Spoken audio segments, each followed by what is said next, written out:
एक आदमी की महंगी वॉच गलती से समुद्र में गिर गई, लेकिन जब वो उसे ढूंढने नीचे गया तो उसे ऐसी चीज मिली जिसकी उसने कल्पना भी नहीं की थी। जैसे ही उसने रेत हटानी शुरू की, उसके नीचे से एक बहुत पुराना डैगर निकला। ये डैगर इतना पुराना था कि उसकी सरफेस पर जंग लग चुकी थी, लेकिन फिर भी उसकी शाइन अब तक बरकरार थी। आदमी ने ध्यान से देखा तो उसके हैंडल पर कई कीमती डायमंड्स जड़े हुए थे, जिससे साफ पता चल रहा था कि यह डैगर बहुत महंगा और ऐतिहासिक है। आदमी तुरंत डैगर लेकर जहाज पर लौटा और अपने साथियों को बुलाया। इसके बाद सब फिर से समुद्र में उतर गए। उन्हें अंदाजा भी नहीं था कि इस समुद्री इलाके में इतना ट्रेजर छुपा हो सकता है। थोड़ी ही देर में उस आदमी ने रेत से एक बड़ा भारी पत्थर निकाला। उसे देखते ही उसके एक्सपीरियंस ने बताया कि यहाँ जरूर कोई डूबा हुआ जहाज होगा। उसने टाइम वेस्ट किए बिना अपना डिटेक्टर निकाला और जांच शुरू कर दी। अचानक डिटेक्टर की नीडल बहुत तेजी से हिलने लगी, जिसका मतलब था कि रेत के नीचे कुछ बड़ा छुपा हुआ है। उसने ब्लोअर मशीन चालू की और रेत हटाना शुरू कर दिया। जैसे जैसे मशीन चलती रही, जमीन के नीचे दबी चीज धीरे धीरे बाहर आने लगी। उसने देखा कि वो एक बहुत पुराना कैनन था, जो शायद सेकेंड वर्ल्ड वॉर का हो सकता था। समुद्री पानी ने उस कैनन को थोड़ा नुकसान जरूर पहुंचाया था, लेकिन इतनी पुरानी और ऐतिहासिक चीज अच्छे दामों में बिक सकती थी। उसने कैनन को रस्सियों से बांधा और एयरबैग्स में हवा भरनी शुरू की, ताकि कैनन को धीरे धीरे ऊपर खींचा जा सके। वो कैनन को आसानी से ऊपर खींचने लगा,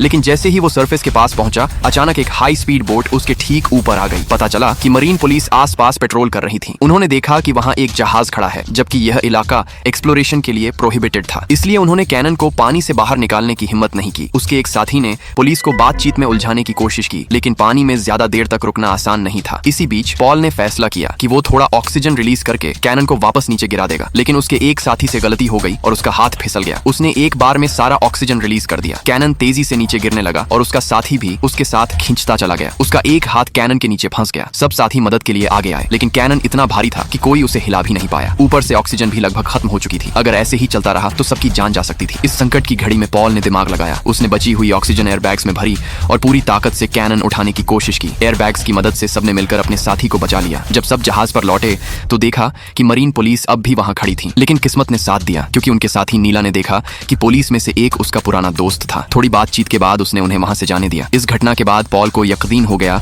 कि इस समुद्री इलाके में बहुत सारा ट्रेजर छुपा है। अगले दिन वो फिर से पूरा सामान लेकर समुद्र में उतरा। इस बार आधा घंटा भी नहीं हुआ था कि उसे अचानक कुछ अजीब लगा। जब वो थोड़ा और पास गया तो उसने देखा कि वहां एक क्रैश्ड प्लेन पड़ा है। वो तुरंत उसकी तरफ बढ़ा और जांच करने लगा, लेकिन जो चीज पॉल ने वहां देखी उस पर यकीन करना मुश्किल था। कुछ दिन पॉल बिल्कुल खामोश रहा, और जब सही समय आया तो वो फिर से अपने साथियों के साथ ट्रेजर निकालने लौटा। सबसे पहले उसने अपना वही हिस्टोरिक कैनन ऊपर खींचा, लेकिन इस बार उसकी मशीन की रोप टूट गई और कैनन फिर से तेजी से पानी में गिरने लगा। लेकिन इस बार कैनन एक पुराने जहाज पर जा गिरा। शायद पॉल की ये गलती उसकी जिंदगी की सबसे कीमती गलती थी। वो फिर से डुबकी लगाता है और ये उसकी जिंदगी की सबसे कठिन डाइव साबित होती